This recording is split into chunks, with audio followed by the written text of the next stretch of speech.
We are going to begin with our call to order. It is 6:04. Here we will be opening. We had the adoption of the May 1st, 2023 meeting minutes. For everyone that's had an opportunity to review those minutes, do you have any additions, deletions? Sensing none. Can I get a motion to approve the meeting minutes from May? Motion to approve. All right. Camilla says move to approve. Do I have a second? Second for Melissa. Thank you. All those in favor? Aye. Any opposed? Abstentions? Motion carries. We will have our May meeting minutes adopted.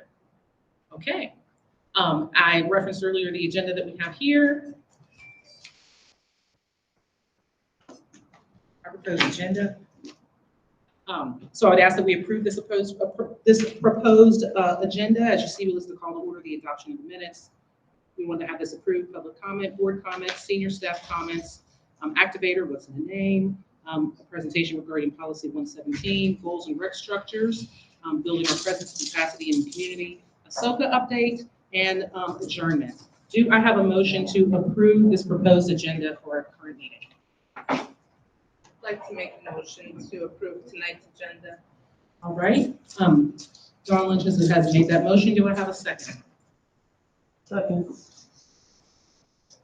Second from Camille. Thank you very much. Let's have everybody weigh in on that. All those in favor, say aye.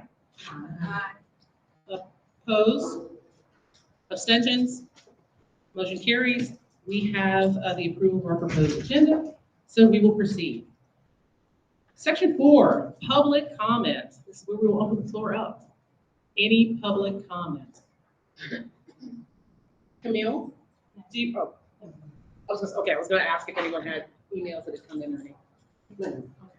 No public comment. Right, sensing no comment, we will move on to 5. Board member comments. Who do we want to begin with? Oh. Hey, yes. I'm sorry, I didn't realize you were sitting right there. No, it's fine. Thank you. So I'm David Bass. I'm one of 7 Board of Education members, and I'm the liaison to the Racial Equity Committee. I am so excited that we are here tonight. Many new faces around the table, and returning faces as well. What I've seen in my 2.5 years on the Board of Ed is that the Racial Equity Committee is the committee that has really advanced the anti-racism policy that the board ended up passing last year. I think that this is the committee that has held the board accountable on looking at data for racial inequities and also in putting together public forums that has really put a focus on where FCPS needs to do better. So I'm excited to get to know each of you. I would say the main thing that I want us to be thinking about is just, and it's funny in our first meeting to bring this up, but soon enough, probably in October, board members will begin to bring budget requests to one of our board meetings. And so I really want each of us to be thinking about what are the budget requests that can really advance racial equity and racial justice in FCPS. I think that, if I reflect on my time on the board, I hope that I've certainly brought forward some budget requests that have advanced some areas of special education. But in terms of racial equity, I want to think more about the ways that what I can bring forward in terms of the budget. And so we should really, I'd like everyone to be thinking about that and for us to be having conversation about that. That's my report for tonight, but I look forward to connecting with each of you. Yes, I can stand up. well, I'll just say- it's up to you, or you can stand and have the mic. Hi, everybody. My name is Brooke Lieberman, and I'm currently serving as a student member of the Board of Education. Mr. Bass's comments are a bit hard to follow, but I will say this is my first meeting, so I'm very excited, and I'm not really sure what to expect. I'm looking forward to it. Everybody that I've met so far has been so nice, so that's really amazing. And also speaking here is a bit less stressful than speaking up there, but I agree. I'm really excited, and thank you all for having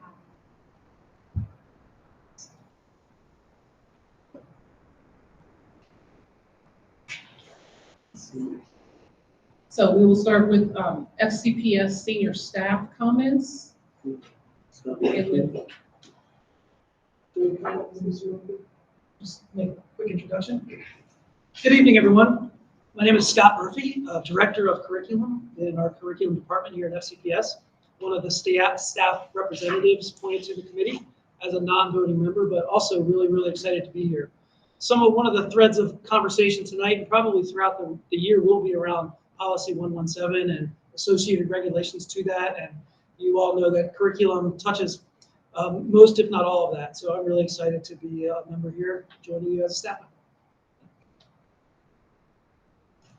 Good evening, everyone.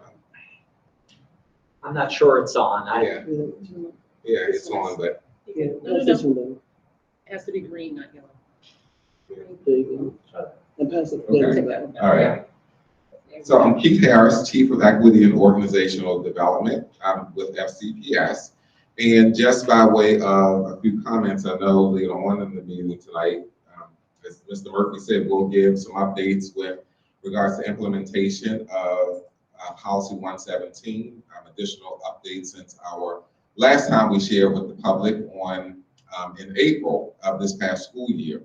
But just by way of some updates of things that's happening in FCPS, aside from those things we'll talk about later, we're getting ready to launch the public phase of our Equity Climate Survey.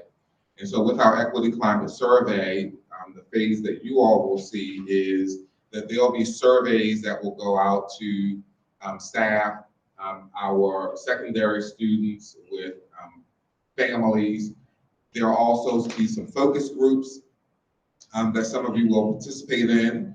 And so that's getting ready to launch next week, several of those things. And so just be on the lookout for the Equity Climate Survey. So we're hoping that by the end of the first term, the December timeframe, if not before, we're hopeful that there'll be a board presentation on the results of that from our consulting group that we have, and then we'll get to work with responding to some of the recommendations from that.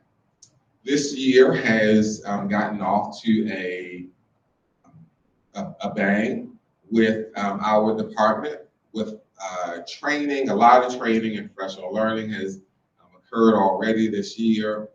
All of our staff has been required to participate in at least 3 required modules on equity and racism already this year. And then they have another one coming up in later in September. And then our administrators participate in instructional equity, equity-informed professional development throughout the year. Then we've also been doing some work with human resources as a carryover to last year as well. So those are just some of the things that we've been up to so far this year by way of senior staff comments. In addition to Scott Murphy and myself, I'm glad to have Dr. Carrie Artis here. I'll let her introduce herself. Hello, my name is Carrie Artis, and I serve as the Director of Equity here for FCPS. And I think Dr. Harris has pretty much given a great summary of our department. But I've joined you, I think, twice last year, I believe it was, during the community forum, as well as one of the meetings here. And I'm just excited to hear your feedback and to help us inform our work as we move along in FCPS.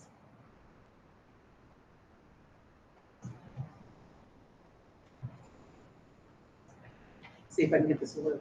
No.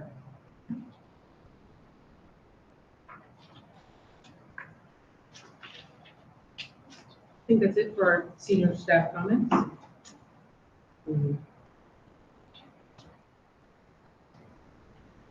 All right, Activator, what is the story of your name? You know my name, not my story. I'm assuming that we are going to use this in. Thank you. And do you want to Is that introduce? We haven't done that yet. I was gonna say, that was the thing, is I thought this might be a good place for us to pause and actually introduce. Hi. I'm sorry, and this is something that I will be very bad for because I want to get it done.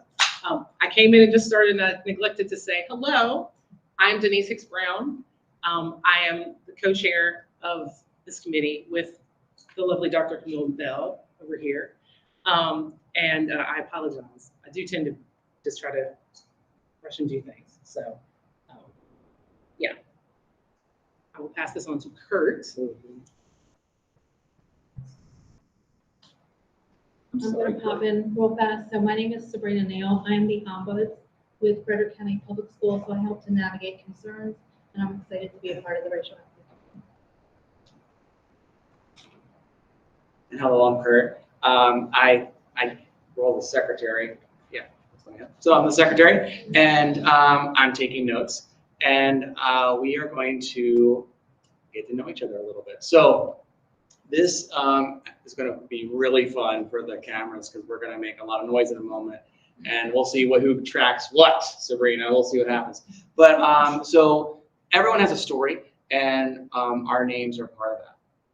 So if we go ahead to the next slide, I'm going to go ahead and model what we're going to do in a moment. So today, you're going to have the opportunity to tell a story. Your name is something that is unique to you, and often the story of your name is something that no one knows. So I didn't bring index cards because I was working on the school improvement plan today, and it was crazy. So we're just gonna it's gonna work anyway. We don't need it. We're gonna take some moments of silence, I think, beforehand instead of writing it down, but it's gonna still work really well. And so I'm gonna model it with my first, middle, and last name, but you don't need to do. You can model with just parts of your name or what you feel comfortable with. So let's go to the next one. So these are the questions that we're going to come back to. But how was your name chosen? Were you named after someone? Does it have any cultural or historical meaning? And is there a story or experience related to your name that you would like to share? And so we're going to do this in 2s or 3s, which will require us to get up and move a little bit, which is a little different for us. Sometimes it gets us out of our comfort zone. But first, this is what it's going to look like. So my name is, we're going to come back to this slide, so we're going to go back and forth. It's going to be crazy on the recording. So let's go forward. You went backward, but that's cool. Okay, so my name is Kurt Benjamin Cairns. An interesting thing about my parents were very strange at the beginning. My father's name is Craig with a C. My mother's name is Cindy with a C. My name is Kurt with a C. And my brother's name was Chet with a C. And so we were CC, and then of course they had 2 more kids and they didn't follow that rule, and I was like, what the heck? My middle name I was named after one of my mother's, someone that was very important in my mother's life at the time. And my last name, and this is a lie, I'm sure, because my dad likes to make up stories, is it's a Scottish, Gaelic, Irish name, and it does mean a pile of rocks in both Scotland and Ireland. But he says that we were in Scotland and we made deals with the English, and then had to leave Scotland to go to Ireland, and was like, hey, do you have a pile of rocks that names your town? They're like, no. Well, we'll call it a Cairns. So that's probably not true at all. But that's the history of my name. So looking at that, and so what we're going to do is we're going to do that together. And then what I'd like to do is try to remember something that's interesting about the people you share with. Because if they feel comfortable and say, hey, could I share this? I might say, hey, David, can I share that? I'll say, well, what I learned about David was this. And make sure they feel comfortable with that. But like trying to get to know people, because every name has a story, or you can put a story or insert a story into a name. So let's go back to those questions. That was like, yeah, perfect. And so we're going to give you 1 minute. I call this like the minute of silence. And I'm really gonna think about, your name or what the parts of the name that you want, and think about, what questions you might insert. And these are just leading questions. You can choose those or others. I'm just gonna take a 60-second moment of silence for thinking about that.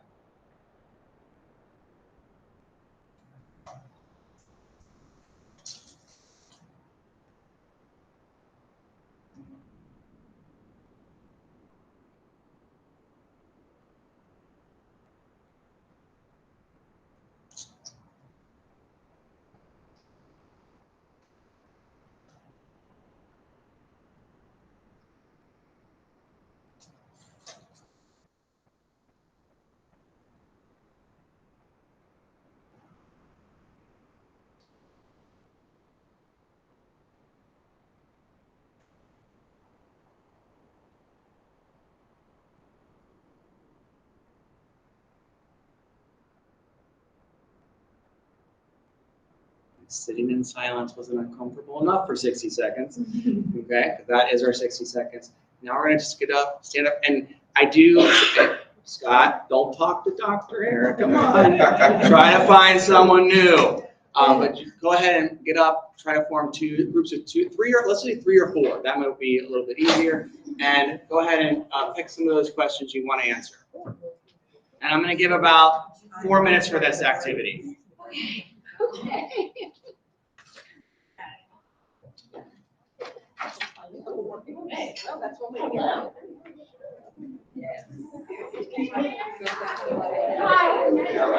I'm not gonna go. I want to.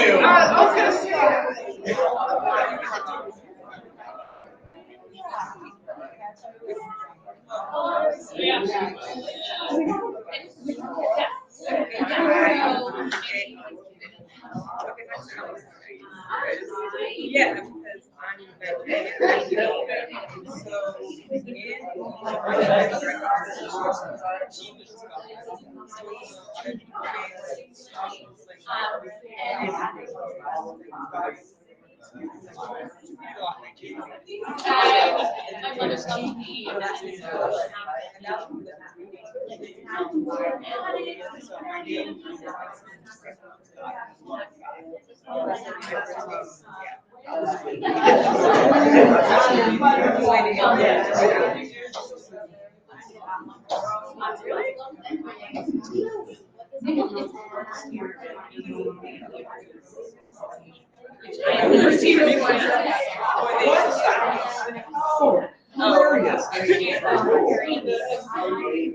About 2 more minutes. You have about 2 more minutes.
wasn't right.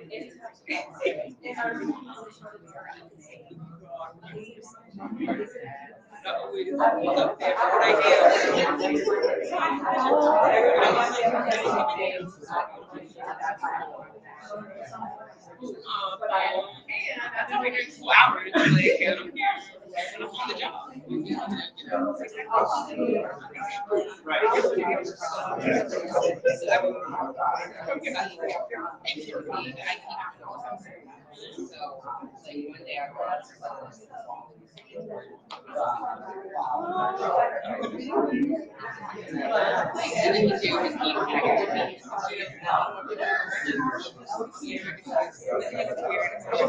Yeah, no, I would insult. Less than a minute, unless you need for time. Is 1 minute okay?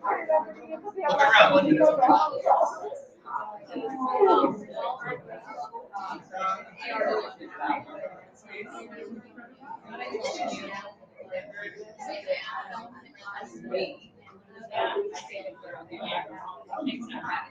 I did too. I almost went there pretty much.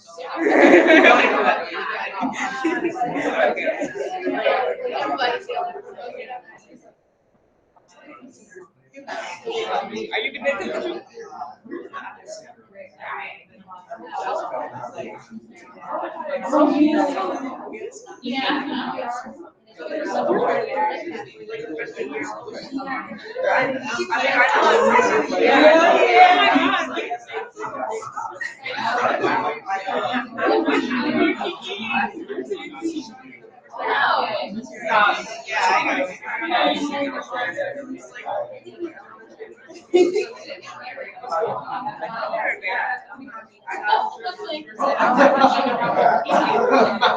But yeah, we literally just brought it up in conversation.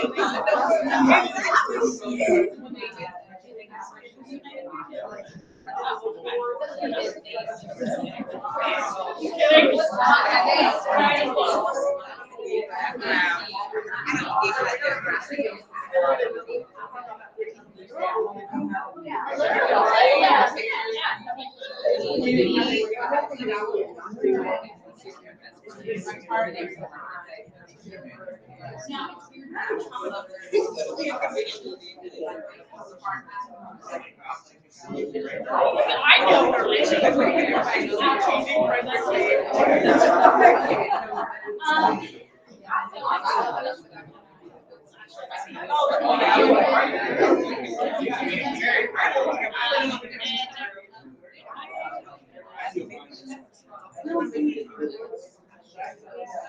Try to wrap up your conversations and go ahead and move back to your seats.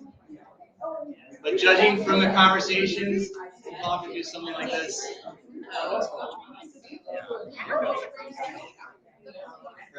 I like this icebreaker.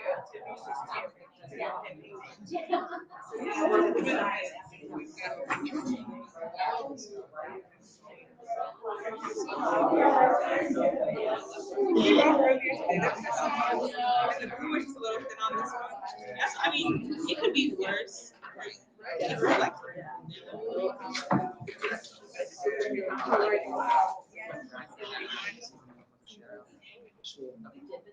Okay. Anyone care to share what they learned? Can I share my initial experience? Absolutely. I thought about like how terrifying this question would be if it was the first day of class. Because I thought about it and I'm like, how do I sanitize this? Because my name doesn't have a pretty story. The story is like, this is not a table talk story. And so I kind of like disclose, like, I'll answer this question, but I'm not gonna answer this question or that question. And just the thought of like a kid in a classroom that would have to deal with like something as simple as like, tell me about your name.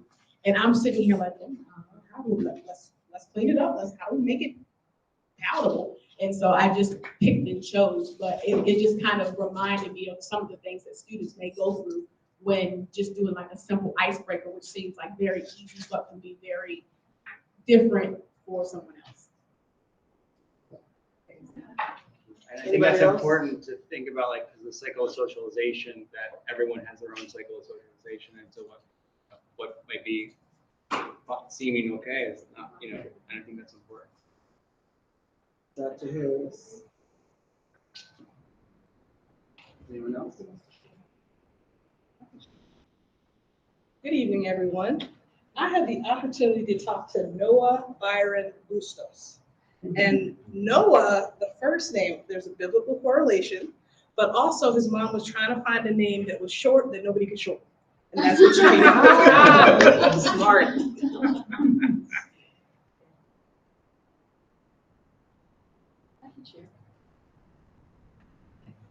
I had the pleasure of talking to 3 people, including Tyrese Lamar Whitley.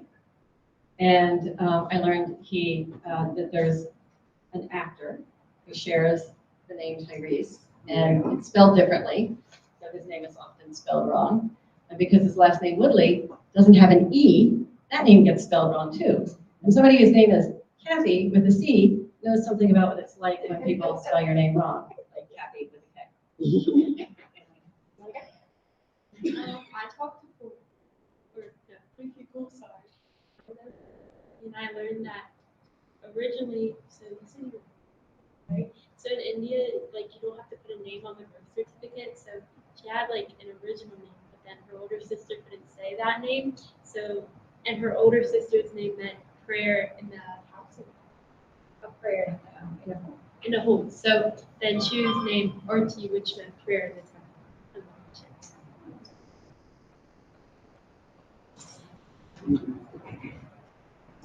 There'll be a runner. If somebody wants it, I'll bring it We're in. gonna actually have Dr. Harris present because we're gonna take some schedule.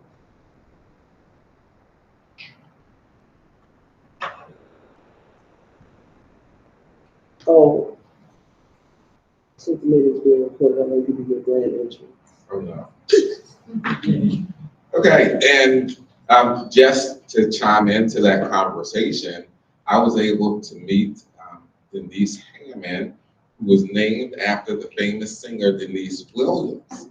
Now, some remember that name and some may not. So, and her first name is really not Denise, it's something else, but because she wants to be associated with Denise Williams, the famous singer, she goes by Denise. So. He's at the store. Every great person is named Denise. I'm just saying. So, thank you so much, and we are diving right in as a racial equity committee tonight, because not only do we want to update you on where we are in FCPS with anti-racism in response to the board's policy 117, but then we also want to get your feedback on a new drafted regulation that we are working through and pretty much have in place, but need your lensing and your feedback with those things. So if we can move forward. And so some of you know that in April of this past school year, the Racial Equity Committee had a community forum. And during that forum, staff, FCPS staff shared updates of some of the changes that we've made and put in place at that time in order to respond to, prevent, and eradicate racism in FCPS.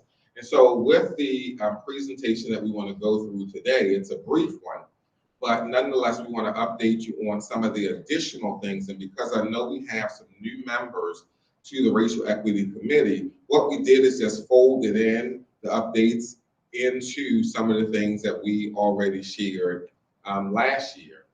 So if we can go ahead now. After tonight, this presentation will be posted on Board Docs, so you can have access to it, because there are some links in here. So for example, this QR code and this link here will lead you to the original presentation that we shared in April at the end of this past school year.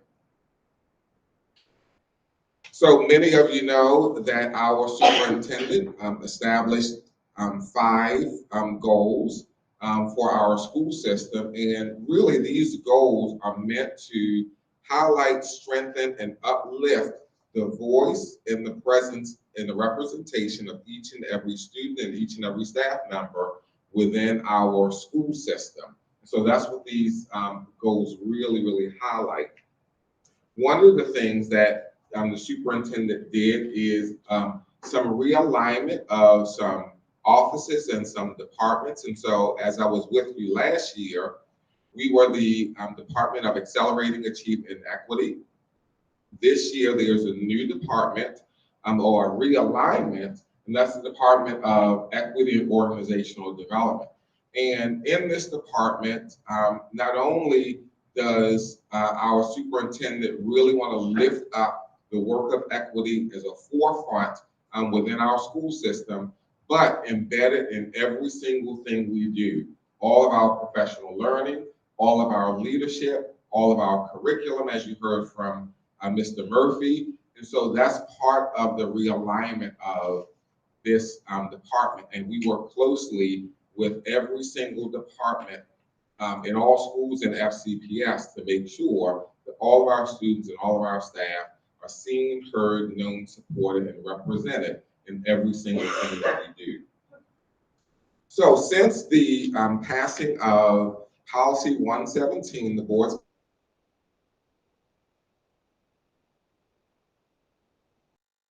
Dr. Artis and myself, but a lot of staff members, including Mr. Murphy, were involved in really going through all of our system regulations and making sure that they were in compliance with our stance on anti-racism. We identified about 30 of them, and so we went to work. And again, when I say we, a lot of staff members were involved in the revision of this regulation. And so we went to work with revising all of those existing regulations, and at the same time, we went to work with developing a new regulation to really lift up anti-racism and to talk about how it's being implemented within our school system. And you all will have a chance to take a look at that this evening and provide some lensing and some feedback. So our regulations, our existing regulations have been approved by the Superintendent's Regulation Review Committee. And again, just highlighting that multiple central office staff, school-based and central office staff, and other stakeholders were involved in the revisions of all of these regulations. So our the board's anti-racism policy has several different sections, and these are the sections that are highlighted in the anti-racism policy. And as I go through on the next several slides, we're going to take each of these different sections from the policy and talk about some of the things that's implemented in FCPS. Many of the things that are called out and that I'll be going through were implemented and put in place last year. And there's some reinforcement that's happening this year as we continue. So the first section calls for attention, collaboration, and action. And this section really talks about a system for reporting acts of racism, creating access of reporting and communicating incidences and outcomes. And so as soon as the policy was passed, there was immediate professional learning that occurred with all staff in FCPS on understanding what this policy is and what the expectations are about that. Also, last year we revised our regulations, some regulations to make sure that our reporting was consistent with Policy 117. And one of the things that you'll see in our regulations now is electronic completion of forms as well as QR codes so that there's easy access to the reporting forms. The next section deals with culture. And this part deals with really hearing from the community in improving their school's culture, raising achievement for all students, and gathering data. And so some of the things that has occurred already, I shared last year, and it's the same for this year, that in every school's improvement plan, there must be goals related to equity, diversity, and inclusion and belonging. And that's based on some of the data that they receive, not only from some of the things that they do in school, but then also some of the perceptual feedback that they get through stakeholder surveys and feedback. One of the opportunities we have here for students is a program called Student Voices. And with that is multifaceted. Not only do we go out to schools and do work with groups of students surrounding diversity, equity, inclusion, belonging, and racism, but then also at the same time, there's opportunity for students from multiple schools to come together and share experiences for continued professional development, and really to help us as a school system with some of our practices and what would be some of those experiences that would make it better for them. At the end of this last school year, we had a Change Makers Summit, and I'll let Dr. Artis talk about that shortly, but that's just one of the examples there. Also, with regards to culture, on the next slide, I shared earlier that we have an equity climate survey, and that survey started last year. There are many different components to it, which includes an extensive review of our existing data, practices, procedures, regulations, policies, all of those things. So all of that work happened last year with our outside consultant. And so now we're at the next phase whereby there'll be surveys, there'll be focus groups, and all of that information will come together into a report to inform some of the work that we're doing. One of the things that we've historically done in FCPS is engage in a survey that all schools participate in, students as well as staff, as well as families.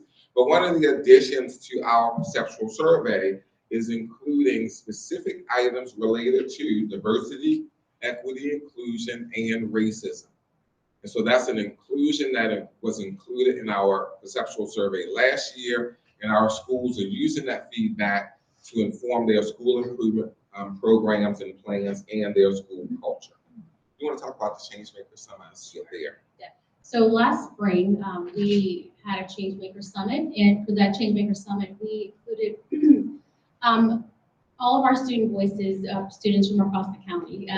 Hood College, we partnered with Hood College, and we hosted this Change Makers Summit at Hood College. Our students had the opportunity to come during the day and hear from a civil rights activist, and then also work together to kind of troubleshoot and create equity plans for themselves and their schools to see how they could be a change maker in their immediate sphere of influence at their schools, but also in the larger FCPS community. We are planning to have another one this spring, and so that's an opportunity for our kids to get together, and it's from all over the county. We included all of our students from the Black African American Studies courses in all the high schools, so all of those students were invited, along with our Student Voices students. And so it was a very good, diverse group of kids. Some of them had their academic background because they had taken the Black African American Studies course. Others had experience with change makers, the Student Voices, but they came together and they met and talked to problem solve and be a change maker within the FCPS community. Yeah, so I'm glad. So as far as the perceptual survey, I do want to add, so Dr. Harris mentioned an upcoming professional learning at the end of this month. So one of the things that our team has put together for that training, I can get the training a little bit later, but every school in this county will take a deep dive into that perceptual survey data later this month. And so one of the aspects of that training will be for that team in every school to take a look at what are our staff perceptions regarding diversity, equity, inclusion, and racism, and what are our students' perceptions regarding the same thing in our school, and to really do a deep dive at every school to improve the culture and climate of the school, and to use that perceptual survey data as a way to inform how we move forward. So for the survey, how are we defining, especially specifically for the students, what it means to say diversity, inclusion, racism? Are we included within that survey? Are there definitions that support that statement or that outfit? So I have to think back to the actual questions. I don't believe those terms actually are in the survey. There are questions such as, racism exists in my school, is a problem of school, or I feel like I belong at my school. And then there's a Likert survey where they would respond. I am respected at my school. So there are statements and questions like that, but it doesn't say diversity, equity, inclusion necessarily on the actual question. There are questions that are really geared towards pointing at DEIBA work, but not specifically with those words in it. And same question for both students as well as the. They were not the exact same question. So for example, so for the students, I have to think back. I think it said like, my school encourages us to speak openly about racism. Whereas on the staff side, it says something as if like the students in my school are encouraged to. So there was a little bit of nuance and difference between the questions. It's not one-to-one exactly, but they were aligned closely with the DIBA. Is there a current component to that survey? There is, absolutely, yes. And we do ask that you look for that survey later on this year. So probably around the November, December timeframe, another conceptual survey will be coming out. So just for protocol, do you want us to go through the presentation and entertain questions at the end of this, or just as we go? Personally, I always think it's more effective to do it as we go. I know that some people feel like that, but I worry that I feel like it's more beneficial to do it as we go. Okay, all right. It was on the previous slide. When we're looking at the surveys that are going out, how do you make a distinction between the students who are the majority, if they're responding, everything's okay, I'm fine, and you have the minority saying it's not okay? How do you, when you look at that survey from that school, how do you pick out to see if this is truly a diverse and inclusive school versus it's heavily weighted on the side of the majority? Yeah, that's the deep work that our schools engage in, and the deep work that they will be engaging in, because not only do we look at the difference between what students are saying and what staff are saying, we look at the difference between what student groups are saying. So what are our Black African American students saying as opposed to our Hispanic Latino students? And so we take a deep dive that way as well. So that comes not only in the work that we provide the schools and some of the examination of it, but then also in our school improvement plans and the work that they have to do. And then we also sit on system improvement plans where centrally we examine that. And if we're noticing those disparities, then we provide support and we push into that school to make sure that they are lensing it from those multiple perspectives. And my second question was about the Changemaker Summit. How does that information go out? This is the first time that I'm hearing about it, and I know that my daughter was involved in some things that would have made her eligible for the email, but I've never heard of this program until just now. Yeah, so last spring was the first time we had the Changemaker Summit. It was a collaboration between the Equity Office and the Curriculum Department. And it should have, especially if they were in the Black African American Studies course, that should have come home as a permission slip. Okay. So every student that was in that course was invited to attend through a permission slip. And the students that were involved in the Student Voices program also received notification through the administration for that gift. So if they did not, I'm sorry, I'm not sure we can talk about what happened, but they should have received a permission slip from their teacher in that course to invite them. And we sent a bus to every school when they were on a bus and they came to the college. Tyrese? Are there plans to dig deeper into the equity climate survey information by maybe doing focus groups, or is that what the Student Voices program is about, or that's totally separate? So the Equity Climate Survey is really in 3 phases. So the first phase was a document analysis, and that's the part that's pretty much been done. So that happened last spring / over the summer.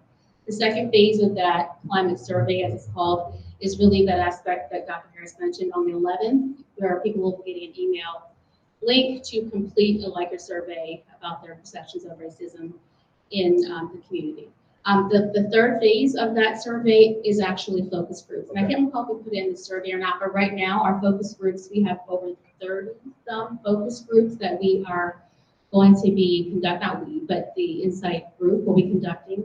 And we have such groups as Cabinet. We've got we're going to do focus groups at every high school. So every high school will have a focus group.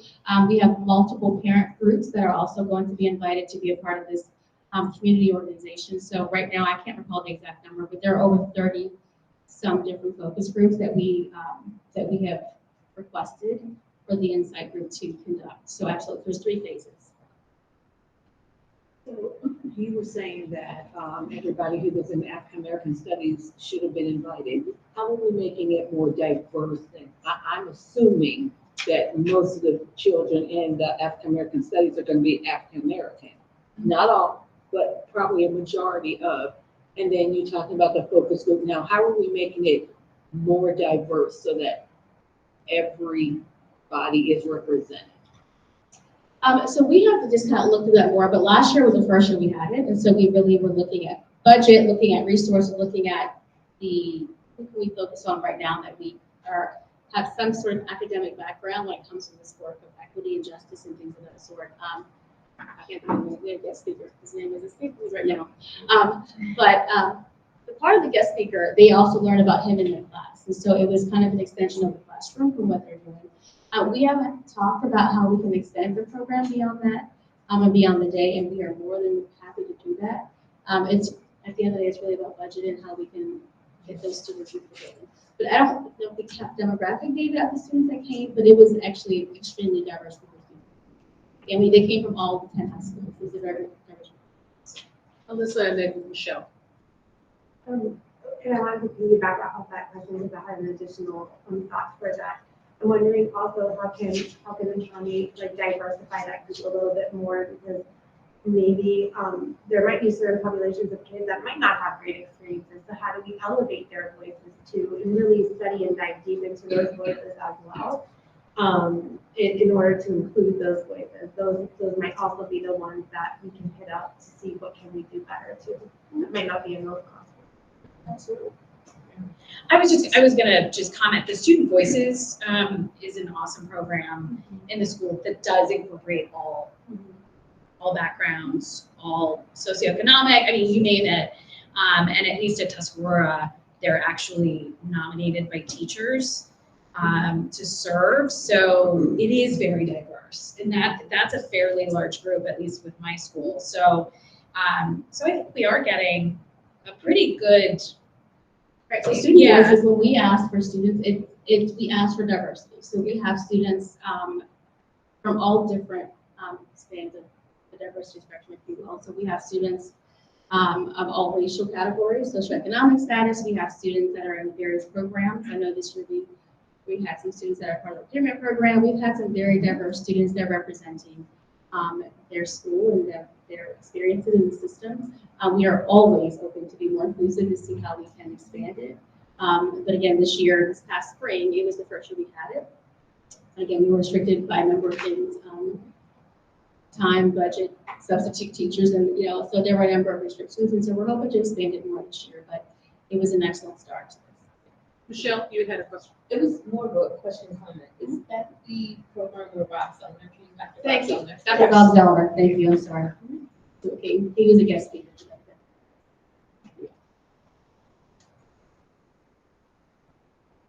All right, so with student access and achievement, already talked about the measurable goals and some of the structures we have in place to monitor any disproportionality that we might see or lack of representation that we might see in our program, particularly our advanced programming.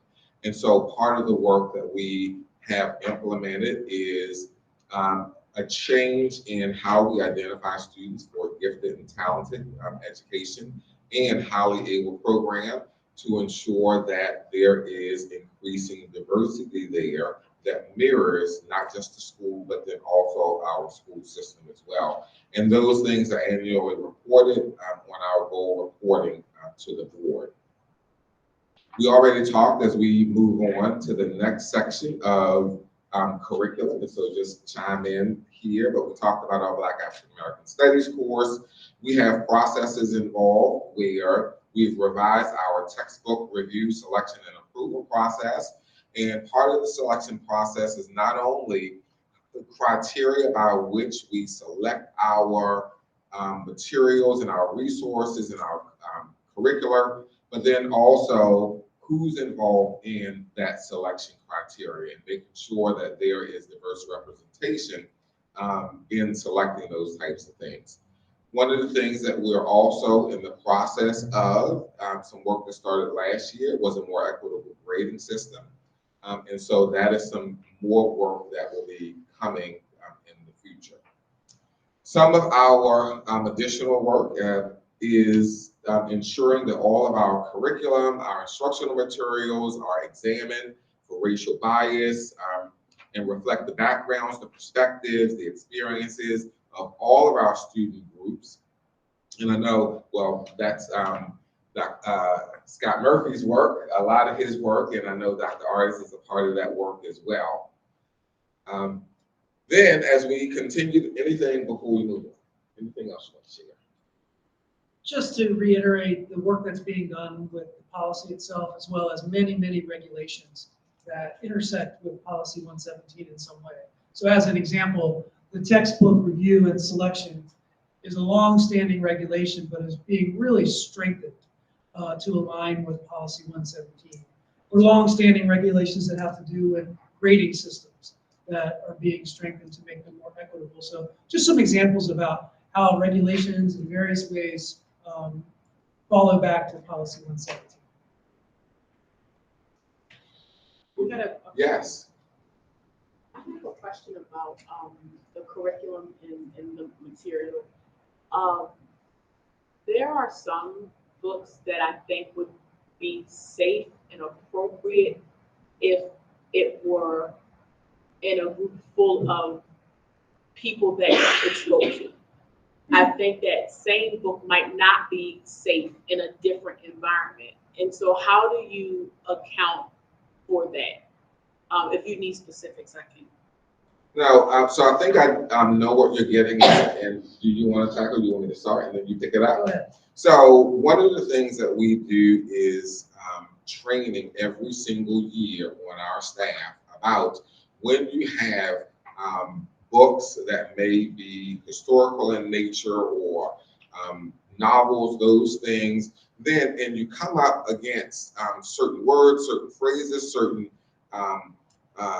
conversations that are applicable to the time in which the setting of the book was written in. How do you handle those conversations? And when those types of words and terms and all of those things show up, what do you do and what do you not do?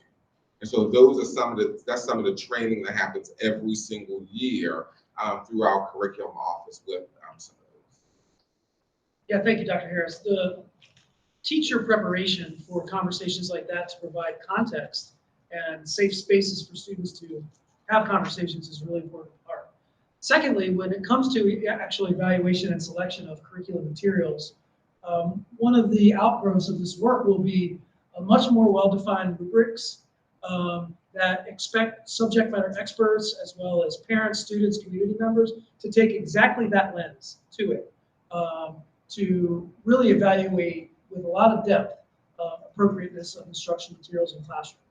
It's also important to point out the difference between something that's in the curriculum and delivered to all students and something that's available in the library.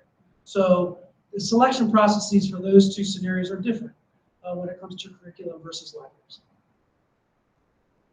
There's some deeper work that's happening this year. So I will go to Elisa and then we'll come back here. Dr. Harris, on the previous slide, I noticed at the bottom it said transitioning to a more equitable grading scale. Can you unpack that a little bit? Great question.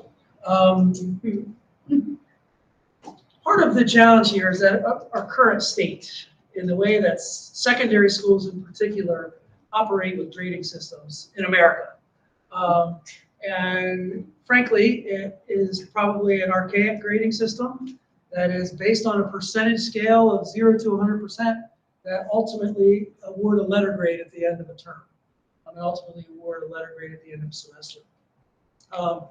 When we in curriculum and instruction talk about more equitable grading systems, we're also talking about true standards-based teaching, learning, instruction, and grading, which doesn't always match with the current grading system, a 0 to 100 point scale that we've used in public education for a long, long time. And so when we say more equitable grading, we mean aligning to really the essence of ensuring that all kids are learning and that we're measuring their progress. But secondly, that we're consistent. So another part of our reality in public education or in a large school district is sometimes teacher A may do things different than teacher B, or school A may do things different than school B. And that's another problem that we're trying to solve through a more equitable grading system is fairness and consistency for students. Sherry, I just want to Monique. also, I'm sorry. I'm sorry. Monique raised her hand first, and then we'll connect to you, Sherry. I just had a question about when we are addressing and getting to a sensitive topic. I know if we were talking about sexual assault or something like that in my courses, there's a trigger warning. If this is uncomfortable, you can remove yourself, stuff like that. For a person who, I may have older family members who they live through that, and I hear that all the time, and it's an emotional thing. Is there going to be an option for, hey, this is not comfortable for me to talk to, I may have a breakdown, I'm in my peers. Will there be some kind of trigger warning regarding hot topic racial subjects? So the answer to that is yes, and there should be already, quite frankly.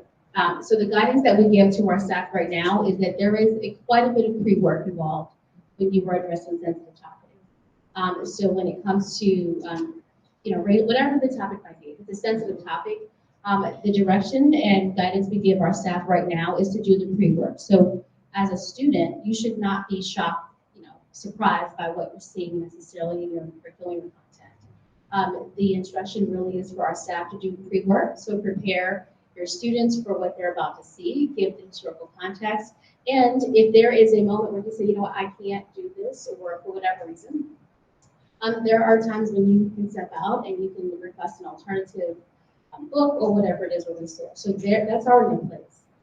So yes, and that absolutely will be, we don't call it trigger warning, but yeah, so we tell them to do the pre-work. So you should not be in class and be shocked by what you're seeing. There should be pre-work that happens before you get to that material. Sure. I'm just piggyback on what we were talking about with the standards-based grading. What I really like about it, and I really hope we really get there, is because grading today is based on the concept that everybody has equal access. And that's not always true, especially when you have kids whose parents can't help them with homework, kids who have to work because they have to pay rent because they're living with some relative when they came into the country, or they have to babysit the younger siblings because their parents are working, but they're held to the same standard as a middle income, 2-parent, college educated family. I had a question regarding the pre-work. So that instruction is given to teachers when they're addressing things that have the topics. What is the follow through with it? So is there then a way to come back and assure that the pre-work's done? Is there evaluation? Is there a way to, I guess, make sure the circle gets completed? Is there a way? Right now, I would say holistically, we don't kind of follow up with them to make sure that that pre-work has happened. Other than just going in and doing the general observation of the teacher when those topics do. The other sort of check and balance that occurs very often, it's not the level of accountability that you're referring to, but school leaders and their teachers consult with us all the time when that kind of circle back is necessary. So maybe something happened in class and that pre-work or the conversation didn't go according to plan, or there's some of that pre-work being done, but it's giving somebody pause. We in curriculum and in the equity office are involved in that sort of consult with schools. The challenge is making sure that we're able to do that systematically. But that check and balance and the consult that happens, it's becoming more of a norm in our district. question. So I, as a student in FCPS, have been mostly accustomed to letter-based grading. Could someone please expand upon what exactly standard-based grading is and what makes it more equitable than letter-based grading? Great question. We could do a 2-hour presentation on that if you're so interested. But as an example, historically, our grading scales have been 0 to 100%. In a scenario where a student doesn't turn in an assignment, historically, that grade may be entered as a 0 out of 100. Where a 50 out of 100, or a 55 out of 100, or a 58 out of 100 are all still failing grades. So the swath of failing grades basically goes from 0 to 59. And the opportunity to earn an A, a B, a C, or a D is actually much smaller. And so, again, that range of the potential failing grade is more than half the grading scale. Meanwhile, historically, that type of grading scale has also sort of quietly embedded things like turning in work on time, some doing homework, extra credit, all those things that sort of can start to influence a letter grade. Whereas if it's on a standard, let's say we have a 0 to 5 point instead of 0 to 100, and a 0 is there's no evidence, and a 5 is high evidence of proficiency, and some ranges in between. That gives the instructor an opportunity to really measure where students are right now without being overly precise. So let's say that on a rubric score of 0 to 5, or 0, let's use 0 to 4, and a B is a 3. Historically, with a percentage-based grading system, a B could be an 86, it could be an 84, it could be an 82. Did extra credit have something to do with that, or your homework completion have something to do with that? But if it's a true standards-based system, a 3 is a 3. You met a level of proficiency that we would expect of all students. So those are some examples of the difference between a percentage system and a standards-based system. Makes me think when you said 0 to 50 and 0 to 55, 0 to 59, and I'm making an assumption, are different high schools, because this secondary mostly is percentage based, do different high schools have different grade, like do some grade on 50 and some grade on 0 across the county? I mean, that's what I think I heard, but that would mean like different high schools then allow the grading system is truly despairing. It's just, is that, so I don't know. Yeah, so that's the work that's underway right now to ensure consistency across the high schools and implementation of those grading schemes.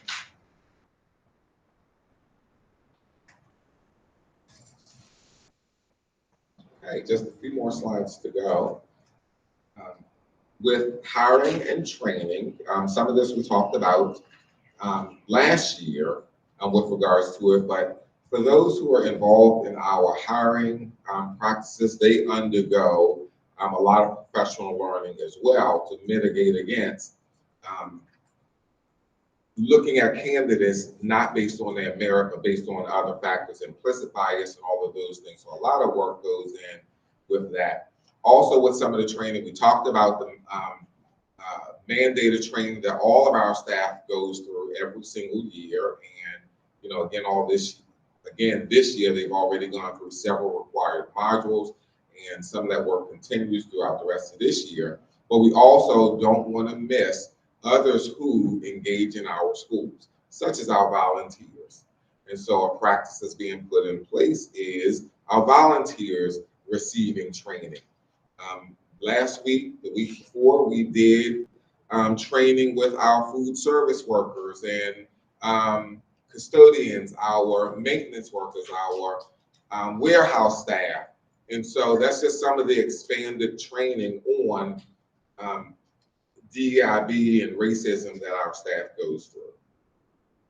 Also, there is some expanded recruitment with some of our HBCUs, our historically Black colleges and universities, and some of our partnerships, and then also coaches as well, because we know that incidents and matters of race, racism, implicit bias, all of those things don't just happen inside the school, but they happen in our extracurricular types of events and sporting events as well. So, question over here. Yeah, I'm just going back to the grading thing for just a second, and I appreciate the work we're doing. It really strikes me because if I believe in like the work of the Race Walk Committee, I believe in like what Ibram Kendi says about racism. Dr. Kendi talks about racism within the culture, and implicit bias plays a part in grading. We're talking about late. Scott, you said, what percentages come in is like if students are late. And if high schools, if you give a student a 0 and some student at high school gives a student a 50, the recovery process from that is so different. We could be, as a board, as FCPS, you could be hindering students from moving forward. And I'm just going to use MCPS as an example. You don't have to look. I mean, unfortunately, our data is always the same. Our Black and brown students are not meeting proficiency. So what I'm then thinking is FCPS could be the same way. And in that case, you have students that are your minority students getting 0, right, at maybe Tuscarora, and getting 50% at TJ, and getting 59% at Ligonor, and the recovery of that because they have a late assignment, that is alarming to me as someone that sits in the community on the Racial Equity Committee as a committee member. And so I say that because I know you're doing the work on it, but like there's kids now that are being affected by that. And like, how can we support as a committee support work in that? Because that to me is, I think of high schoolers working towards graduation and being college career ready. How do we, and so that's my concern. I don't know how I'm not verbalizing it well. I don't know. Yes, what you're saying is exactly the work that we're mitigating against and doing. So you're spot on with where we are and some of the work that we are addressing and making sure that doesn't happen from one school to the next. Vera had a question and then. Are you planning on putting in place like a paper trail? So if I worked in the elementary school and like I told little Johnny, like, I don't like your haircut, and that statement was racist, but I'm moving from the elementary school over to another feeder school, and now I'm in the middle school. So it's not necessary.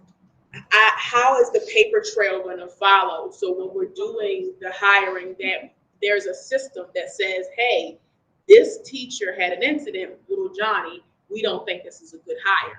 Because if that's not in place, people can circumvent the system and like move from here, let me get out real quick and move there. And you're shuffling them like Catholic priests. Yes. Is basically what you're saying. That is what That's exactly right. Are you talking about staff or students? I'm talking about staff. Okay, all right. And so you're asking about what is the process that if there was an incident that happened here, that incident is not just forgotten if they just transfer to another location? Is it following the teacher? I think if I may, is it following the teacher? So it's basically, like the Furman rule.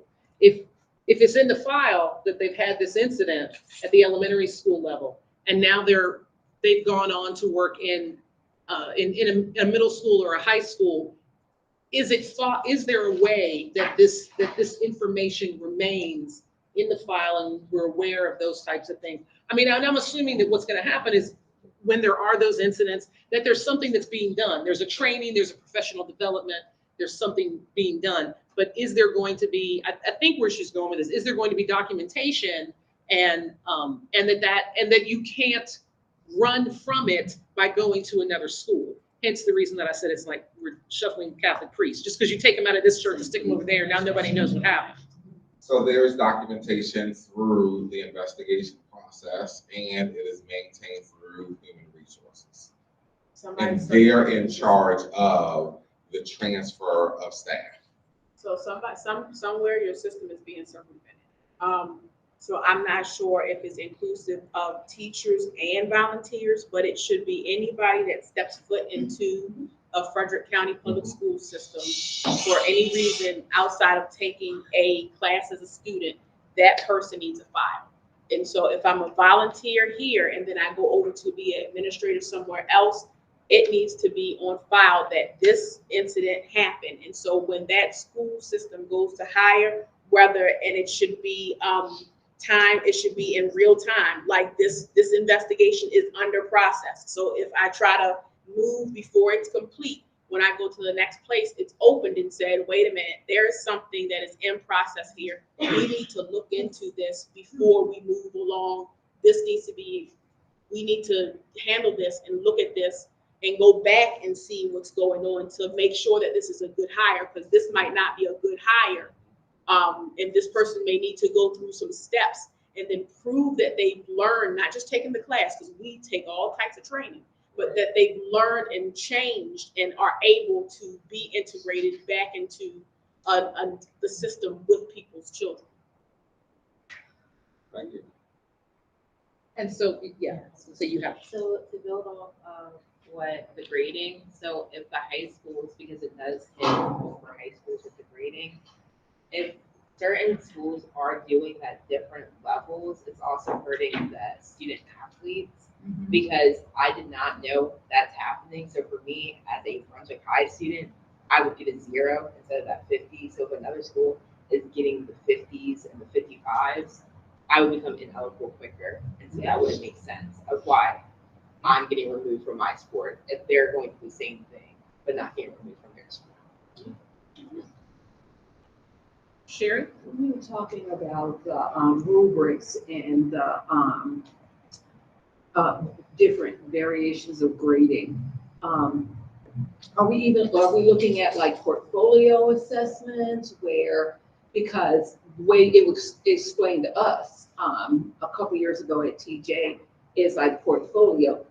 We are looking at students, are they meeting the criteria for this goal? So they could write 5 papers and 4 of them be crap because they are learning and they're improving, and then they have that 5th one and it's if we were giving it a letter grade, it would be an A.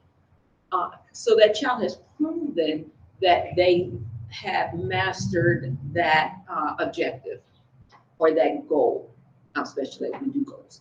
And versus that every paper would be done with a rubric and rated.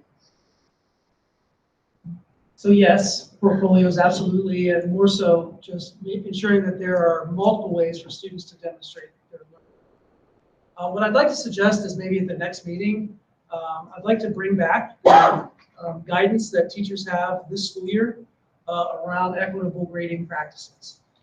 You'll see things like an emphasis on multiple and varied ways to show learning, not just traditional tests. You'll see habits of work, such as turning things in on time, really not being part of the grade. You'll see strong discouragement from giving zeros for no evidence of learning on a 100-point scale. So I'd like to bring that back and let you all see it, respond to it. And the questions you were asking are great questions, but as Dr. Harris said, work that is really underway and aligned to clearly what some of the interests are here. Can I just ask a question? In terms of, I know we have lots of committee members, but we also have students. I met for earlier, I did.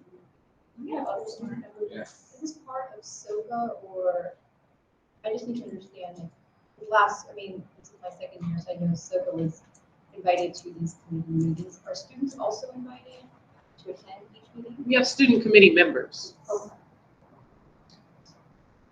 And then are the students here taking it back to their school or just kind of doing a report out? So I can attest to that as a student committee member. So I am a part of SOCA as well. So I do give this information back to a lot of people who are on SOCA and our current SOCA president, as well as I'm part of BSA at Urbana High School.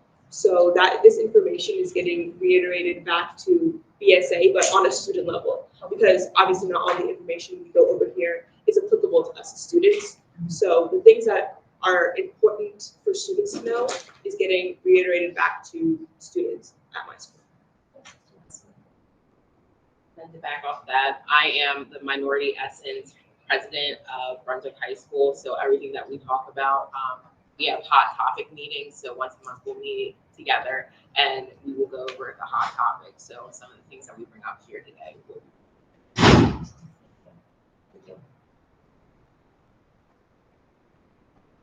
Okay. I have a question on a totally different topic. I'm seeing a lot about. No. I'm kidding. I used you, Kathy, and I apologize. And that is, I see a lot about training, and I'm curious about the mode of training. Are some trainings in person? Are they online modules that people can fly through? Or do they involve interaction among people? What are these trainings? All of the above. Okay. Yeah, all of the above. Yeah, so we do have it. The compliance modules are online.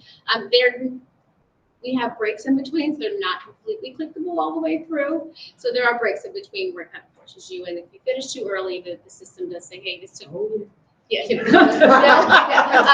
finished this too quickly. You should do it again. You must do it again. So what we do. The compliance modules are asynchronous and they are online. But it comes with a test for understanding. yes, that's my understanding. Where you have to score 80% or above in order to be able to. I'm sorry, I couldn't hear You have that to part. score.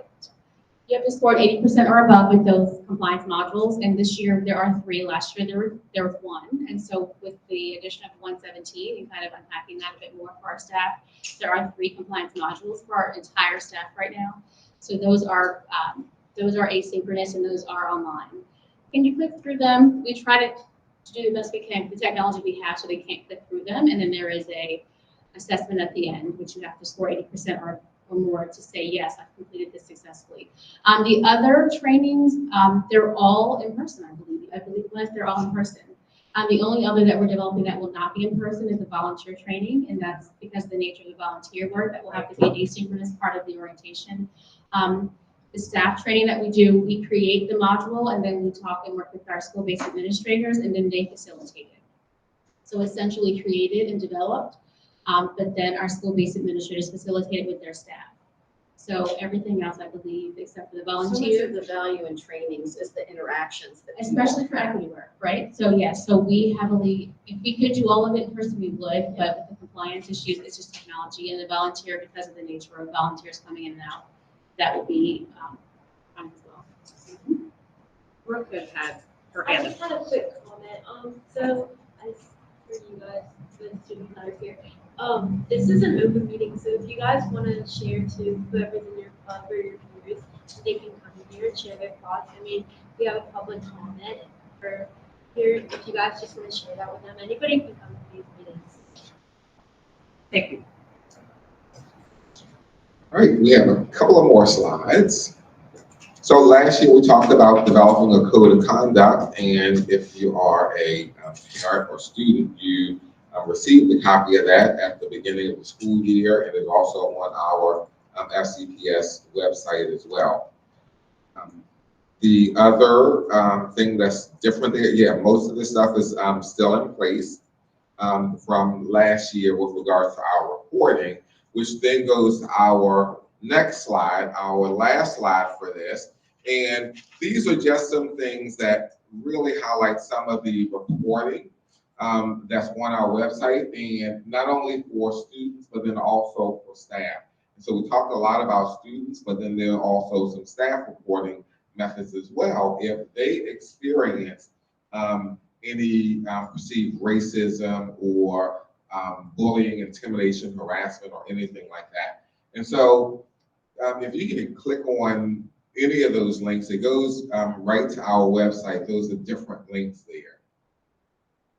And so, for example, on our website, with regards to bullying, harassment, and intimidation, we have the form right there. There's also You can complete it right there. There's also some things regarding if there are concerns from the community or for staff. There's the process map. And you also can reach out to Sabrina Nail, our ombuds. There was another link in the presentation. Oh, yes, the employee.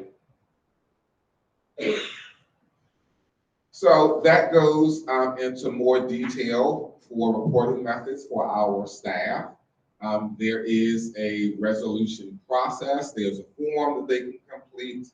And then there are a lot of different processes relative to Title IX and some of the other reporting types of things.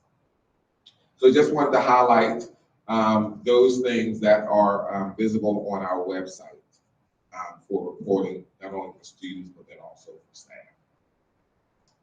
So those are all of the updates from Policy 117. And then also one of the things that we're working on and have gotten a ton of feedback already on is a regulation also to really highlight and pull out some of these things as well, more so that really highlights the expectations. So Neil, I'm wondering if we can come back to the next meeting. I don't know what your agenda is. Yes.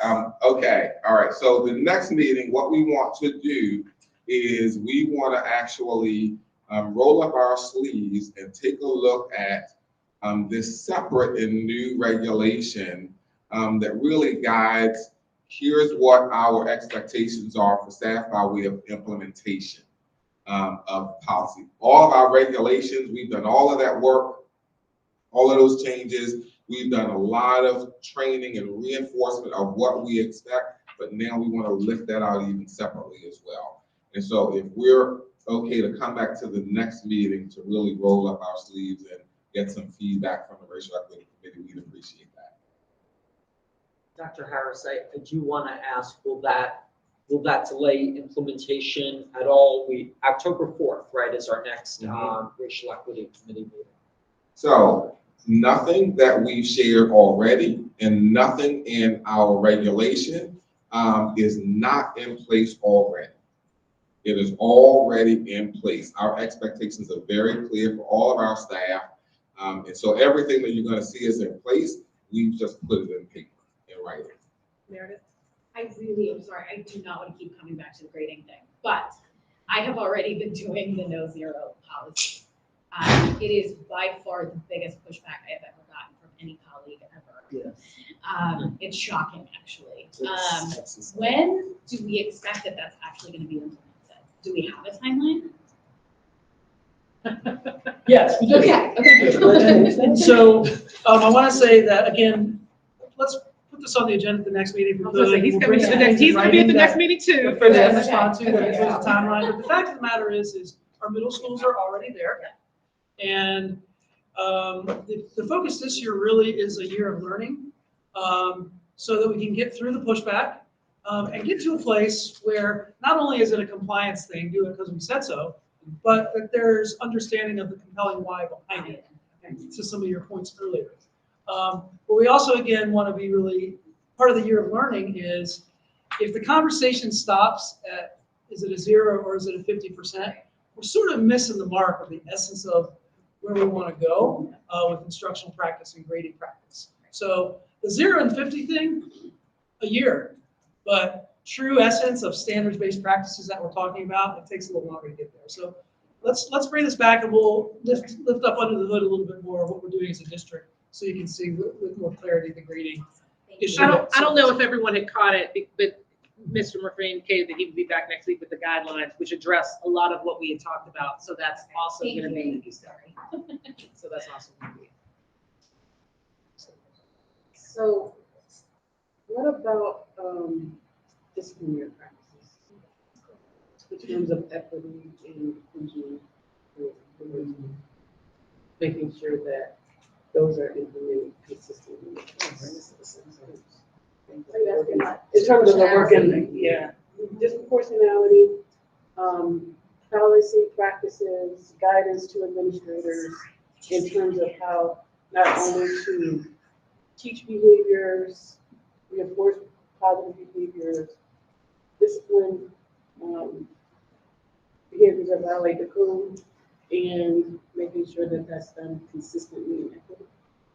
That's like in terms of how is that being addressed within the work of your office, in collaboration with other offices, because I know it's not strictly.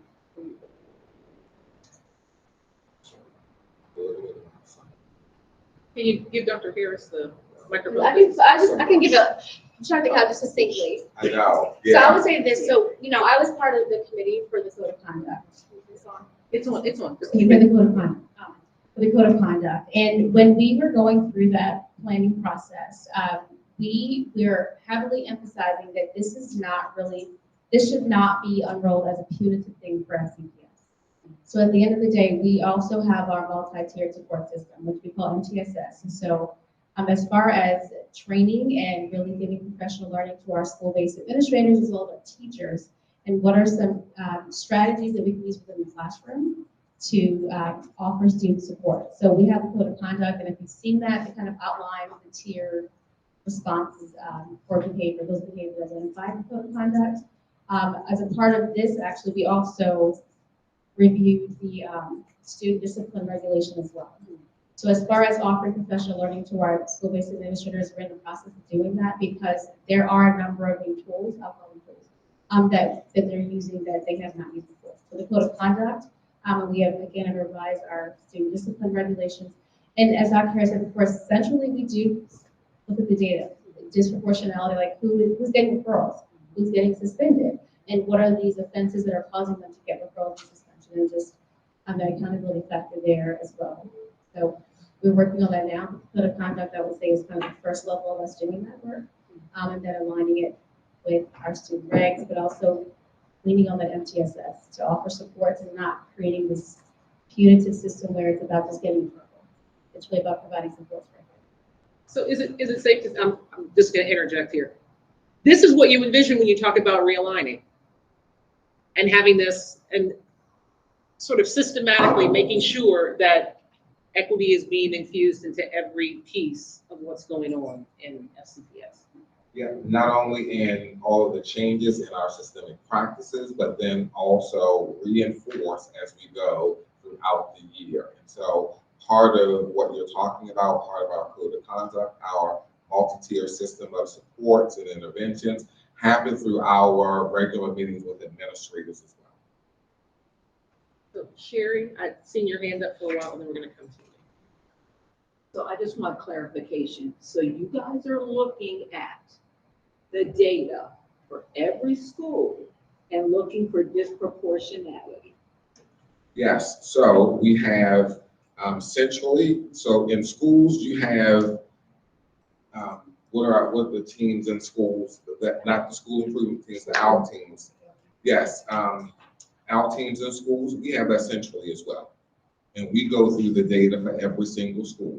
And where we notice disproportionality, where we notice that whether it's academically, behaviorally, socially, that things are out of alignment, then we deploy a central team and support to go to that school and support them with their improvement processes.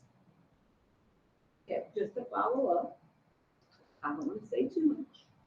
I've been in county schools and I've been in city schools here in Frederick County, and I definitely see a difference to what is even a referred offense versus not, depending on what school you're at. I see disproportionality in discipline. I see disproportionality in special education, children, and their discipline. I see misuse of the ALC. And so that's why I'm like, look at these things because I see these things happening and continuing to happen. And it's been more than 1 year that I've seen it happening. And I'm extremely frustrated by it. What's I wanted ALC? to- Some of us don't know. I'm sorry, it would be in-school suspension. Okay. The alternative learning center. I had a question. I have a 14-year-old son who is not shy. towards the end of the semester, he was reported for making a racially charged comment. One of his friends said that he did it. I got a call while I was at work to say he was expelled. Same day. I'm on my way from work to the school. You know, everybody's meeting me at the door saying he has to leave here. 20 minutes into the meeting with the principal and everything, the teacher actually did an investigation. Like, she looked at him like, oh, you know, there's holes in the story. We don't actually think he said that. Or my son, he talkative, he was saying it. He was telling his side. The other guy said the other side, but he's a loud boy. He wasn't being listened to anymore. So the record had expulsion, and then it was, oh, I'm sorry, we'll just grade him out so that he can avoid the conflict with the student. Versus any kind, I didn't hear any more feedback on what happened with, you know, the entire, how it started, what was the consequences for falsely reporting or, you know, anything like that. So how would an investigation look if there was something? Because in a matter of 20 minutes, I was exposed to, we'll grade him out, but he still couldn't come back to the school regardless of the situation. So it was an expulsion without record of expulsion. And we certainly can talk more about that. And, you know, an investigation takes multiple different dynamics. There are multiple factors that go in there, and I don't know specifically your case, I don't want to talk publicly, but we certainly can talk some more about it. I think from that statement, it's just this, I think what would be helpful is maybe how are we informing the community or parents on like this like the code of conduct and the processes, like, so like what I hear is that as a parent that wants information but that wasn't like not informed, or how do we get the community informed so that they like, okay, here's the new code of conduct, you didn't know, like, and then these are like tier 1 consequences, or and I don't know all of the specifics of the FCPS's code of conduct, but that's what I hear on that. Well, I'll say this in terms of the school. So the code of conduct went home. It's been sent out to find out first. It's been, and it's, but moreover, in high schools, we sat down with every child and they went through the code of conduct with the students so that they understood that, because the code of conduct itself is new. So with them really understanding and emphasizing certain key areas. And then we had, at the high school that I currently work at, we had grade level meetings where we touched on some of the key issues around racism, sexism, and things like that. So we went through those key areas in terms of our expectations for the students. And again, it just hit very, very hard on those new portions of the code of conduct. So it's not, I mean, I can say I remember when it came out. I mean, I remember when they were writing it, and I've seen the rollout, and that I am actually working in a Frederick County high school. I saw how meticulously this rollout happened, particularly with the students, so that they would know. I don't know what it looked like in other high schools, but I know what it looked like in Walkersville High School. So. I think like what I'm hearing, and I'm a parent and a community member, is she was met at the door with lack of communication. And the decision was made, and I didn't hear the process. So even with an impeccable rollout for, This happened this school year or last week? It was the end of last week. Also middle school. So that piece and work with the parents, you know, in terms of our understanding of our recourse, or our participation in these processes is important in terms of work. I have to say that this has been a wonderful conversation. Well, it's not a. Elisa and Vera look like they had comments. I don't know if we have time. If we can do it briefly, we want to wrap up. Okay. I don't know. My only statement is, how do we prevent a code of conduct from being more punitive for people of color and Black people versus people who are, or students who are not that color? Because it's wonderful to have it, but if we look at our justice system, we know the rules are there. Some people just get graded heavier than the others, and so how do we prevent the code of conduct from becoming a weapon for our children of color? I wonder too, like, how do we change mindset, right? When we started this question started, I believe, that I heard it properly, what started as, what about discipline? We didn't hear about discipline, and we immediately went to code of conduct. How do we change the mindset to, we are the adults, we are the facilitators of love and learning in a safe place for every single kid in my classroom, and how do we ensure that for every kid in the district, right? So why do we constantly go to the code of conduct when we should be going to, how do we adults create a safe space for everyone? That being said, I wanted to acknowledge kudos because not many districts involve support staff, bus drivers, lunch service workers, food service workers in professional development that I saw up there. So I wanted to provide you all with that kudos because that to me is what it takes to build that environment school-wide and then district-wide. So I want to thank you all for that.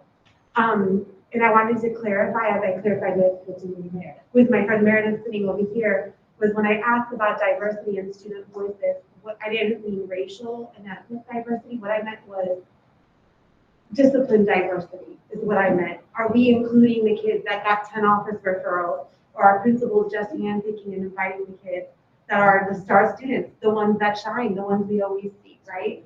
So I just want to elevate that one piece, because to me, those are the kids I really want to hear from, was your baby, Monique. I want to hear from your kids. You know, like, why is this space being created and how can we change the mindset? Yeah, that's part of the criteria that we established for schools to include students from a large, varied perspective or spectrum of the school, not just those who are academically high in all honors classes, but those who are in different types of classes, those who are not in sports, but then those who are in theater, and those, so it's a lot of different diversity that we give them that criteria. So thanks for lifting that up. Sure. Can I just add one more thing? It's a little like sneak peek, I guess. So as you're talking about this, so the equity module that our schools will be doing, and I forgot the exact title, but it's really, our whole theme for the past year has been putting equity into action. So we've talked a lot about the theoretical equity and things of that sort. So we've really been focusing on strategies, if you will, and putting them into practice. So this month, our schools will be doing a deep dive into the perceptual survey, but it's really about how do we create an intentionally inclusive community in our schools. And so it's really about them going through some practices and some exercises to create inclusivity amongst our staff. And we're really taking a dive initially into their staff and making sure our staff also know that they are included and they belong and valued, but then also what that look like in our classrooms and our schools. And so that is what our school will be doing in a few weeks as part of their equity module. And that's in person at their school building. So how do you change mindsets? I mean, it takes a while, but it's also, as someone said, it's about doing it, right? So we can sit in a class and sit and get all we can, but that's not the way we learn. That's not the way you learn best. And so that particular module is about them putting into practice this equity stuff that we do. So it's about intentionally being inclusive, and that's what we're talking about. Yeah, so I would like to add on to the importance of discipline diversity. So within Urbana High School, we focus on social and emotional learning within our curriculum. We have a specific set time. Last year, it was called advisement. We set out time for that, for social and emotional learning. And the advisement system did not go over well within the school setting. So a lot of administrators were talking to students, trying to get a better understanding of what works, what doesn't, how can we change this so it can better suit all students. So advisement isn't just a thing people dread, it's something that actually works within the school setting. And when they were choosing students who were going to advise on social emotional learning, it was from one specific class. I personally do International Baccalaureate, which is IB, which is a form of, advanced classes. And everyone who was being chosen to discuss on that was within the IB class. The administrator came specifically to our class and talked to us specifically about what we thought. And we had a lot of good things to say, but something that both the administrator and other students, myself included, had to remind the entire space of was that what necessarily works for kids who are high achieving doesn't necessarily work for the entire school. Just because I want social emotional learning to focus on what study habits work best doesn't mean that somebody who is a little bit less concerned about that and is more concerned about how do I balance just my merit and honors classes with my personal life, that won't work as well for them. Those two things won't function the same. So when it comes to looking at what works on a wider school system, a lot of the time, the instinct of teachers and administrators is to go to students who are already performing well, who don't necessarily need the extra help, the extra resources, the extra advancements that would come from social emotional learning within a school setting. So a big part of that for me personally was having to say, I have friends or I have people in spaces outside of this who may need something different from what the conversation we're having here is. So I want to highlight that that is something that tends to happen. That's a system or a process or a pattern I see that repeats itself. So when we're talking about equity on a wider scale, it needs to be, and I'm glad that you mentioned that this is an open meeting, Brooke, because it needs to be not just, those who are chosen, but those who are needed to be represented. So we're kind of common. And I will add one, because I also go to Urbana, and I'm not in IB. There is a program that the principal started. I'm not sure what it's called, but she did invite like every student who wanted to join her to kind of things that go on. Just about that. But I definitely get what you mean with like it's a pattern of being the IB students that you go to if you want to hear feedback. It's definitely not a full representation of every student in the school, but there are some opportunities for like all students to be heard, but then again, it's like not every student wants to go and miss out on their single lunch period to go talk to a person. So I definitely get what you're saying. And one thing I will add is that kind of system self-selects. When you say, oh, it's voluntary, oh, it's optional, if you want to take time out of your day to come and see us, then you're handpicking for people who are already mindful of that kind of thing. When those people who are already mindful of what's going on in the school system are not the people who are worried about what's going on in their home life, what's going on with their friend groups, what's going on in different settings. And those are the people who may need even more help. So things like that, it's another reiteration of that pattern, is what I would like to ask. Because I have students who aren't going to give up their lunch break because that's the only meal. And when I So they're not like, right. Yeah, I'm like self-motivated, so I would like, of course, go to the things, and then I try to like tag my friends along. I don't know if it's out on lunch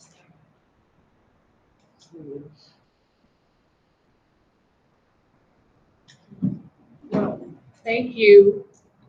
Thank you, Ms. Artis. Thank you, Dr. Harris. Dr. Thank you, Ms. Oh, sorry, excuse me, Dr. I didn't, no one lets me know these things. Anyway, thank you, Mr. Murphy, Dr. Murphy, Mr. Murphy, thank you. So thank you to our wonderful trio. You have entertained all of our questions and comments, and we appreciate your time, and we look forward to seeing you again at our next meeting. I wanted to ask, because we're talking about rolling up our sleeves and getting into the dirty work of working on the regulation, will we be able to have access to that in advance so that we can all look at it, look over it? Where can we find that? I want to make sure that we say it. Where can we find it so that we can look at it and prepare to come in here with our sleeves rolled up? So it's not a public document yet because it's still in draft, and our superintendent, our regulation review committee is still reviewing it. And so we'll bring in paper copies during the next meeting, and you'll be able to write on there, and we'll be able to take that feedback and incorporate it. Perfect. Thank you. All right. And with that, thank you again for your time, for your presentation, and pass it on to you, Dr. Bill. Bring us home. You all can hear me. Bring us home. So part of the mission of the exec board is to really make sure that we are getting the perspective of the committee members and thinking about where as a committee we want to go, where we want to target our work. So historically, this committee has had a number of subcommittees, and the subcommittees would go off and they would work independently, and sometimes it worked well and sometimes it didn't. So one of the things we were talking about is activating the subcommittees at a later time, more like ad hoc committees, and thinking about major focus areas that we as a whole committee can work on, and then have different facets of the work with ad hoc committees. And one of the things that we were thinking about is SOCA. And when I say SOCA, SOCA is, when I think about SOCA, first of all, when I was introduced to the young ladies of SOCA, they blew my mind. It was the first meeting of the Racial Equity Committee that I had attended, and they were presenting that day. And I said, really? Wow, this is what we're doing? Yeah, it's the Students of Color Alliance. So, so just thinking about that and recognizing that this organization is backed by the Board of Education. This organization, and Michelle, please jump whenever you feel the need, right? This, and Elisa as well. This organization is about 7 kids, I think now. Many of them are seniors. So you have a quality of student. We've got like a Chidali, right? A quality of student that participate in SOCA. My concern is that SOCA is going to go away if we don't build this organization out under an umbrella, because I believe that many students should have the opportunity to touch this work. And they were pioneers in the work, and I think that we need to really think about expanding. And what does that look like? Right now, I have been able to count about 26 different organizations inside of Frederick County. The thought process is all of those organizations need to sit under this umbrella called SOCA. The executive board and the structure should remain the same. The students should have opportunities from different schools, different leaderships from different schools to come together either virtually or in person. There has been some funding that has been granted to SOCA, and thinking about how can we use this funding so that we can expand this entire concept. So could we offer transportation so that we can bring the students together so they can have in-person meetings, or we can determine how we, just bring the students together as a whole during a day so that they can sit down and wrap their heads around it. The idea is that we can create something that is systemic. We can create something where, like, a culminating activity is they would all come together, like not just those students, but students in all the different schools. Because I did research and I looked at the different high schools that have different organizations inside of them. How wonderful would it be to have a racial equity conference that's planned and prepared in conjunction with these amazing young people, and bring some DEI work, do some workshops with them, and have young people be able to communicate some of their experiences and their wants. I think that would be an amazing place for us to start. Now I say start, but if you're thinking about like a conference, you're thinking about like April, which is in like 10 minutes. Yeah. So that's why when I say that collectively as an organization, we need to kind of figure out, is this what we want to do? How can we do it? And then look at year 2, what do we want to build? I mean, do we want to go to the state of Maryland? Because at first I wanted to do this big conference and, but then I was like, well, wait a minute now, how many people are we talking about? And when I realized that the number, I said, oh, wait a minute, we need to go back a little bit and figure out how we can build this work so that when our seniors graduate, the work doesn't die. The things that these young people have been able to do is amazing. I'd love to be able to put these young leaders in touch with the younger generation that's coming up. This work only works if we continue to push and move and pave the work forward. So when I think about, I've known Chidalu since she was a 7th grader. I look at Chidalu as a senior. I mean, the girl brings me, she makes me cry every day. I love this little girl. I mean, this young woman, excuse me. But thinking about when Chidalu goes off to college, she's starting the next facet of her life. When Fasayo goes off to college, she's starting the next layer of her life. So how wonderful would it be to get this caliber of student in front of more people so that they can influence more folks in their own age groups so they can train the thinking and we can continue the work. That's how this work moves. We cannot let this just kind of fizzle out. It's too important. And I think as a racial equity committee, that would be a wonderful place for us to collectively put our heads together to work with the students. And it's student leadership. Sitting down, listening to them. What would you like to see? What would you like to see? What do you want? When you leave, how do you want your legacy to continue as you go? So those are some of the things I've been thinking about. And of course, in the back of my mind, I'm saying, oh my God, it's time. Like we need to start like this. So that's my thought. I was gonna say Meredith and I think Meredith is your hand, so. Samara? I don't know who had their hands Is that up first, but yeah. I'm gonna get this both. So as the president of the Minority Essence of Brunswick High School, I feel like that would be a great opportunity. Like today we had a meeting just with like our members, like more like the head members to our office. And I was the only one who actually showed up because seniors were actually doing something. So I'm the only junior in our office there. So we're talking about it and we're trying to find guest speakers right now to come and speak with our group. We're trying to figure out like different ways we can give back to the community to show our school that we're there. So I feel like that would be a great start. Honestly, as a Brunswick High student where I feel very not a part of the building. Oh, that's a huge thing. So this doesn't take the place of a BSU or BSA. No, So no. it's just in addition, so it's Umbrella like centralized. Yeah. Things So it's go not under like an umbrella. county We're not SGA. getting rid of anything. Yeah, like an SGA, okay. Okay. How will it become centralized?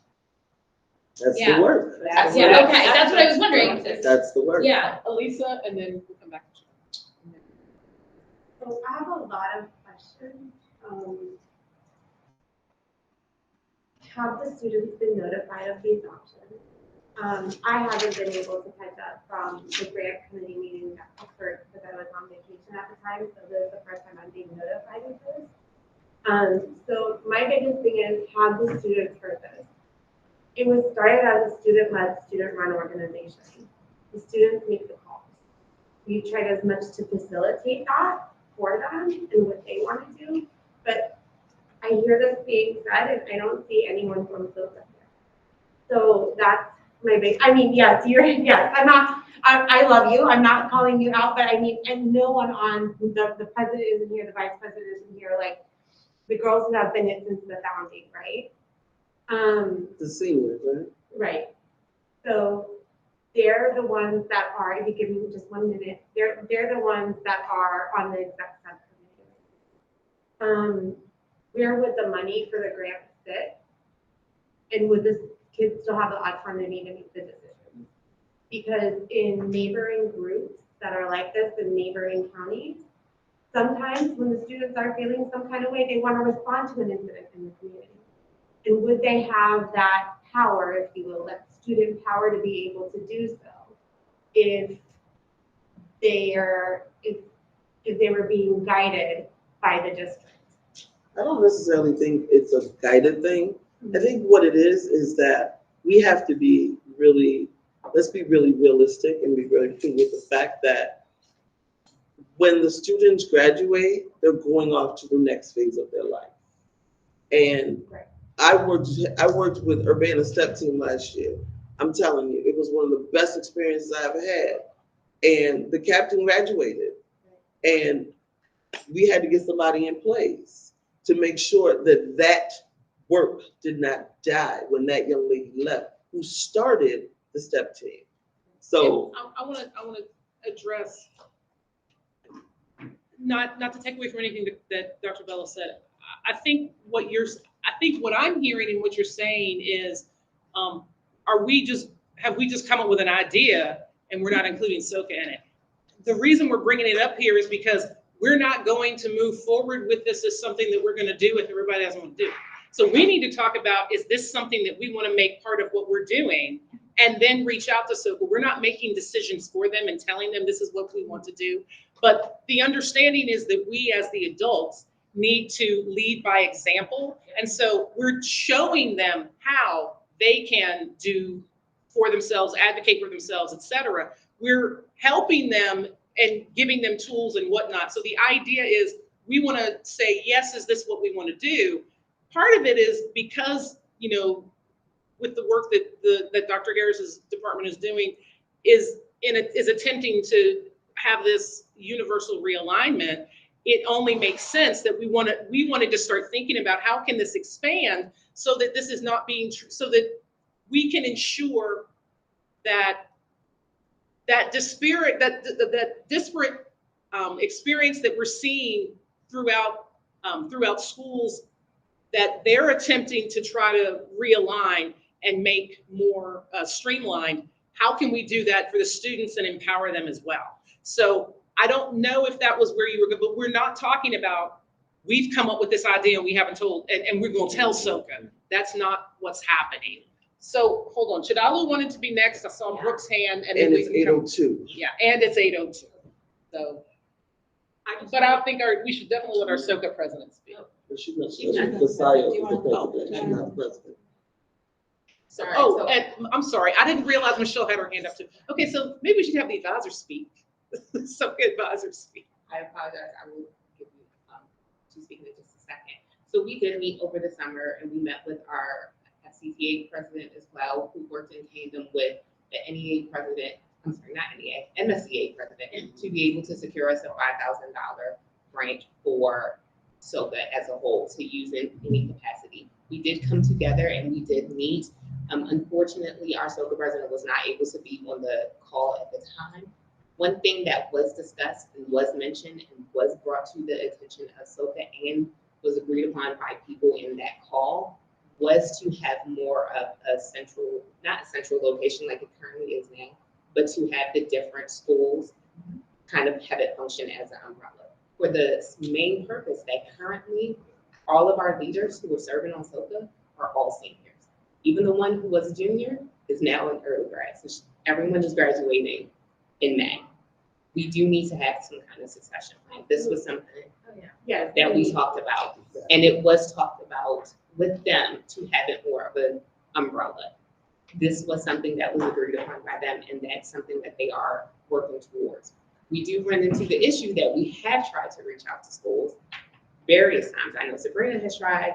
I believe Dr. Bell has tried as well, and it's been little feedback coming back because there's the assumption that if student A is a part of SOCA, then they're no longer a part of their club, and that is not at all what the students are saying. Right. They want them to be a part of that club at your school, but then also serve in SOCA in some capacity. So I just want to throw that out there, and for anyone who's here who may have a student in the high school level, because we are kind of at the high school level, and they have any questions, please have them email me. Literally, if you click on the banner in my signature, it takes you to a video that tells you about SOCA.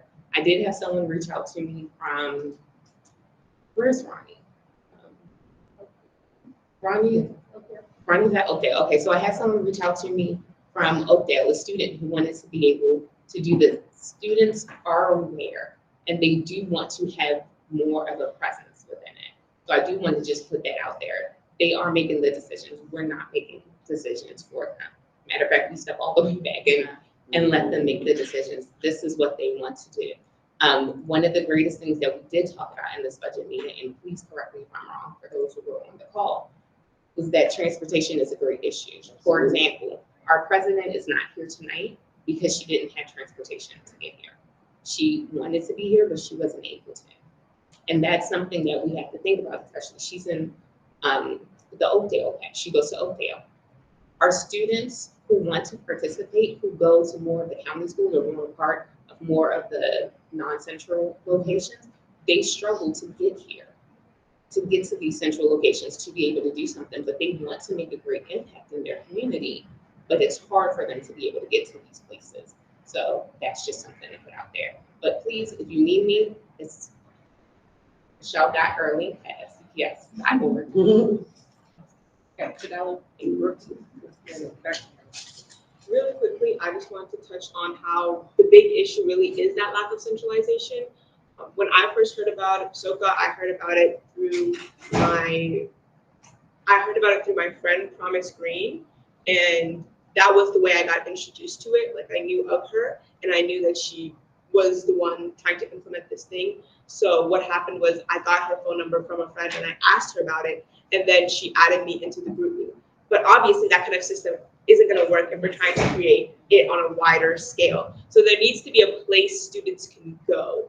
There needs to be a place people can go. There needs to be like a group meet people can click on, a way we can get directly involved instead of, I know you, let me bring you. So, I was just gonna say, like, I love SOCA. I have a small account with 900 followers of all SPF students. I have an entire student member advisory committee, each one representing a different career pattern. So if you want help promoting, I can reach out to them. They can promote it through their schools, because I know it's kind of a lack of knowledge. Like, I'm gonna be honest, I didn't know what SOCA was before like a couple weeks ago when I was doing research. But I just think, like, I don't know, it needs to be promoted. So I would love to help if you guys want to reach out. And Meredith? I just wanted to, that was all. I just wanted to ask, like, how can we support? And is the idea to have like a member, like a representative from each school, like from each BSU or BA? So I think that I'm just going to cut in on that. That's what we're talking about beginning. Okay. We haven't done it yet. Well, we wanted to make sure that everybody wants, well, she's a representative, but we need to get the exec board involved, who aren't here. So if that's something that we all want to do as a committee, we can agree to that, and then we can start talking about the ways that we're going to reach out to them, help figure out what they want to have addressed and how we're going to help them with that. So I don't want to cut you off, but I think where you're going is where we're going, and we don't have the answers yet. So I'm anticipating. Elisa, you had your hand up again. Yeah, no, my biggest point was I want to make sure that the kids are involved in the decisions and are given. And they will be. All the options. Thank you for that. So this, I'm just gonna say this, this is actually a video about SOCA. I can email it through our stream because I want to be mindful of the time. I'm already an epic fail, it's 8:08. So. Or this was an epic success such that everyone is still here and paying rapt attention. You gotta flip the script on that.